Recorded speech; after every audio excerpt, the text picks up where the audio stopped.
Hai guys, apa kabarmu hari ini? Baik, semoga dalam keadaan sehat walafiat dan selalu dalam perlindungan Tuhan Yang Maha Esa. Nah, pada kesempatan ini saya akan mengulas tentang kepribadian atau karakter. Terjadinya kerusakan-kerusakan pada kepribadian, lalu bagaimana membangun kepribadian tersebut, lalu bagaimana membina, menjaga. Nah, seperti itu. Nah, jadi begini guys, kepribadian itu sama halnya dengan jati diri. Sama persis dengan jati diri. Jadi kepribadian itu merupakan jati diri kita sendiri. Nah, terdapat sifat-sifat pengetahuan atau penampilan yang kita sebut karakter dalam pembinaan kepribadian tersebut. Memahami kepribadian itu sama dengan kunci dari pengetahuan sebenarnya untuk membangun perubahan-perubahan dari diri kita sendiri. Perubahan yang terimplementasi pada diri itu mampu menjadi instrumen untuk melakukan hal-hal perubahan. Terkadang juga kepribadian seseorang itu sulit ditebak dan sulit dinilai karena sewaktu-waktu itu bisa berubah-ubah mengikuti faktor keadaan, karena ia memiliki situasi dan kondisi. Nah, sebagian orang juga ada yang berusaha untuk menyembunyikan jati dirinya dan supaya tidak diketahui oleh orang lain. Lalu kenapa pribadi itu sampai bisa terjadi kerusakan-kerusakan? Nah, itu juga harus kita pahami guys. Kenapa? Karena ini penting. Kepribadian itu adalah simbol Anda. Lihat nama Anda. Nama itu memiliki arti. Jadi nama yang memiliki arti, di sana tercipta sebuah karakter atau kepribadian, harus mengikuti nama itu.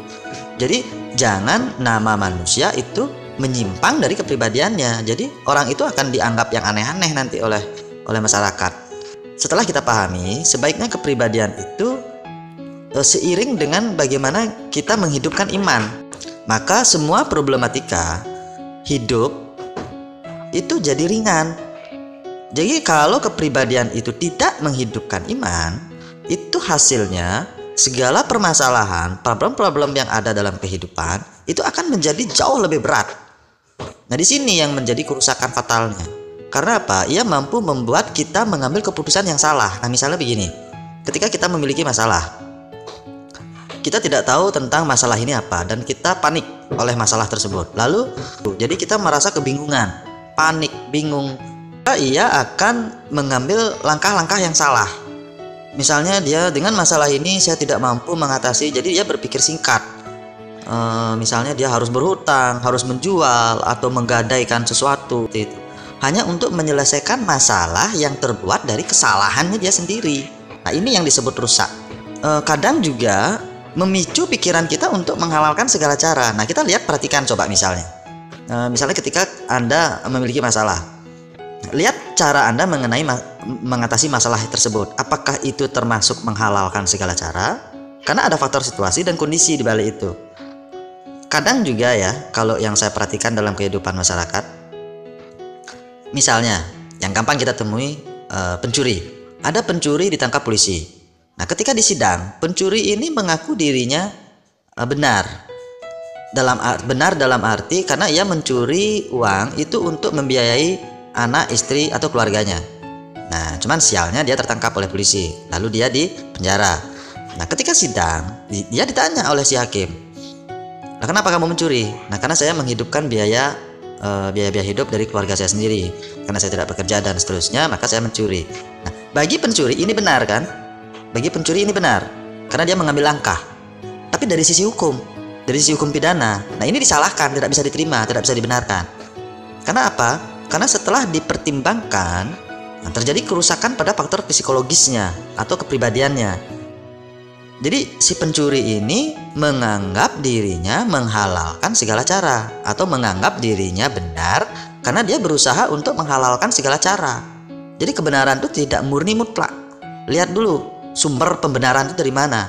Kalau dia tercipta dari sebuah kesalahan yang menghasilkan masalah, maka penyelesaiannya pasti akan menghalalkan segala cara. Nah, ini kesalahan. Orang harus belajar lebih banyak untuk mengetahui ini karena ini yang sering terjadi dalam kehidupan. Kadang juga sebagai pemicu kenapa orang membunuh diri, budir gitu ya, bunuh diri. Jadi ada seseorang yang nekat mengakhiri penderitaan hidupnya dengan mempersingkat hidupnya dengan cara dia bunuh diri. Nah, ketika kita pahami siapa yang memerintahkan ia untuk membunuh dirinya. Jadi ada semacam bisikan, ada semacam perkataan halus dari pikirannya untuk memerintah dia segera membunuh dirinya. Nah, kalau kita pahami seperti itu terjadi kehalusan-kehalusan, maka orang yang sifatnya ingin membunuh diri itu pasti dengan halus dia perasaannya. Jadi dia percaya saat itu, aduh saya sudah tidak bisa memperbaiki keadaan, saya sudah tidak bisa begini dan begitu, maka saya akhiri saja. Nah, jadi ini perkataan halus yang muncul dari pribadinya. Nah, pemicu-pemicu kepribadian rusak itu mengakibatkan sampai separah itu, sampai membunuh diri. Nah, kerusakan-kerusakan kecil dari kepribadiannya mengakibatkan kefatalan. Nah, seperti itu guys. Manusia itu hidup memiliki sifat dan karakter atau sifat dan pribadi. Ini hidup setara. Baik atau tidak, sehat atau cacat, bodoh atau pintar, kaya atau miskin, tetap itu pasti memiliki sifat dan kepribadian. Karena ini pasangan yang harus ada. Itu terjadi karena Anda memiliki pikiran dan hati. Jadi alangkah baiknya untuk menjalani fase-fase kehidupan itu manusia harus mempelajari terlebih dahulu sifat dan pribadinya atau sifat dan karakternya sendiri, agar segala perjalanan hidupnya itu menemui kelancaran. Mungkin kita lihat sebuah patung gitu ya di pasar atau di tempat oleh-oleh. Kita melihat ada sebuah patung yang cakep, cantik, seperti Anda itu cakepnya, cantiknya, cakep, cantik, seolah-olah patung ini hidup guys. Nah, di sini kita melihat bahwa patung itu terbentuk dari sebuah batu yang dipahat sedemikian rupa oleh si profesional sehingga menghasilkan sebuah bentuk yang berkarakter. Bentuk yang berkarakter itu terlihat cakep dan cantik, seperti kamu itu cakepnya.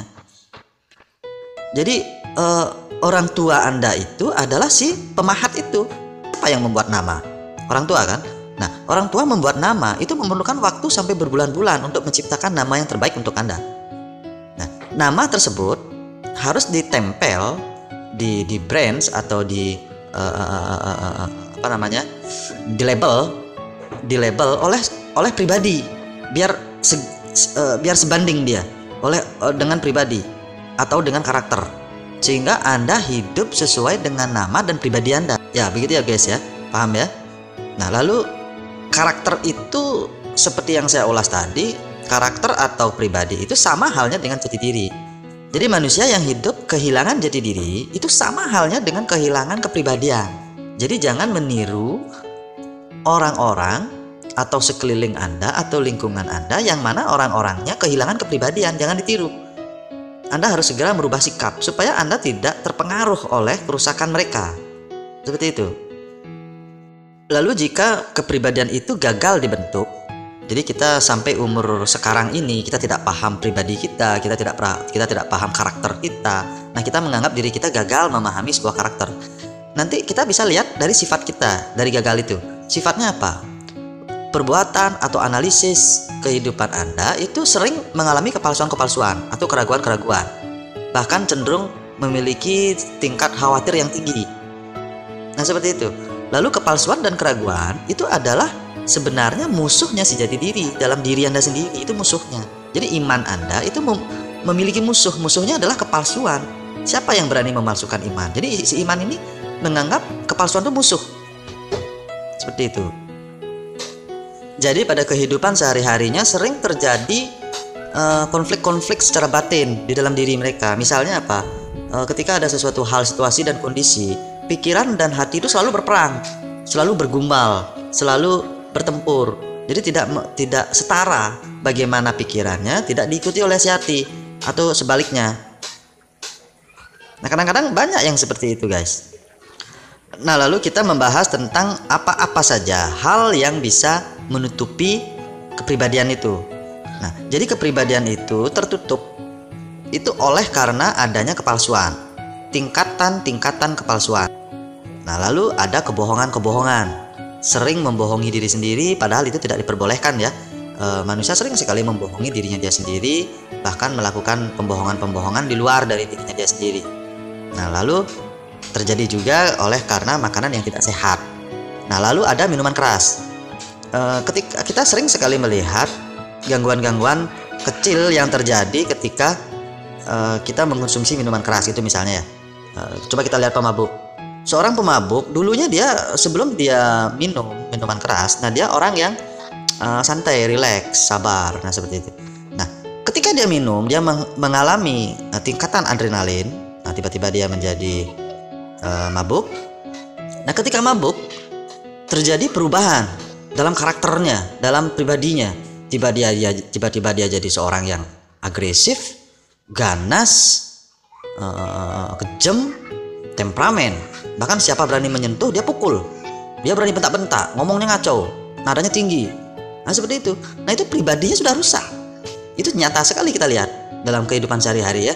Di masyarakat kita lihat seperti itu contohnya. Nah lalu kekhawatiran. Nah lalu ada manusia yang sering hidupnya itu asal tiru meniru. Jadi dia tidak memiliki pemahaman, dia tidak memiliki pengetahuan, dia hanya bisa hidup saja dengan cara tiru meniru. Jadi dia meniru seseorang, kalau seseorang ke kanan dia ke kanan, seseorang ke kiri dia ke kiri. Dia membuat tiruannya dia sendiri, dia membuat anggapan-anggapannya dia sendiri, dan dia sendirilah yang membenarkan anggapan itu.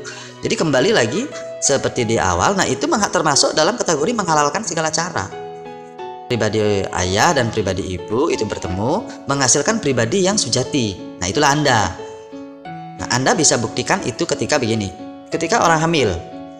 Jadi ini saya membahas kehamilan dulu ya, supaya gampang kita memahami sulur-sulur dari kepribadian. Jadi ketika sel telur, sel sperma itu masuk ke dalam serviks atau ke dalam rahim bertemu dengan sel telur wanita.